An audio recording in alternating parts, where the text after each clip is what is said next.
আমার বাবা-মা এবং আমার বড় ভাই আমাকে বলেছিল আমি যখন শুরু করেছিলাম যে, "এন্টারটেইনমেন্ট ইন্ডাস্ট্রিতে শেলফ লাইফ অনেক লিমিটেড হয়। তুমি একটা প্যারালাল একটা ক্যারিয়ার শুরু করো।" শেলফ লাইফ লিমিটেড মানে বুঝি? যেকোনো আর্টিস্ট সে কিন্তু রেলেভেন্ট খুব বেশি সময় ধরে থাকতে পারে না। যত ফেমাসই সে হয়ে যাক, তার অডিয়েন্স কিন্তু will someday get bored of his or her offerings।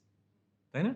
So shelf লাইফটা খুব লিমিটেড। অল্প দিনেই আমরা এক্সপায়ার্ড হয়ে যাই। দেখবে যে একজন হয়তো খুব নামি দামি সিঙ্গার ১-২ বছর তার অনেক গান বাজারে আছে, হঠাৎ করে তার আর পরিচিতি নেই। একজন খুব ভালো অ্যাক্ট্রেস, অনেক সিনেমা তার হিট। হঠাৎ করে ৪-৫ বছর পর তার আর কোনো কাজ মানুষ নিচ্ছে না। হয়তো একজন লেখক, অনেক বই তার বিক্রি হচ্ছে, হঠাৎ করে তার বই আর কেউ পড়ছে না। সো এটা কিন্তু এন্টারটেইনমেন্ট ইন্ডাস্ট্রির একটা খুবই কমন একটা ব্যাপার। সো আমি যখন একজনকে এই প্রশ্নটা করেছিলাম আমার এক সিনিয়রকে, তিনি বলেছিলেন, "দেখো, the way you deal with it is to relaunch yourself. How do you relaunch yourself?" নিজেকে নতুন করে ডিসকভার করতে হবে এবং ফ্যান্সদের সাথে কানেকশনটাকে নতুনভাবে তৈরি করতে হবে।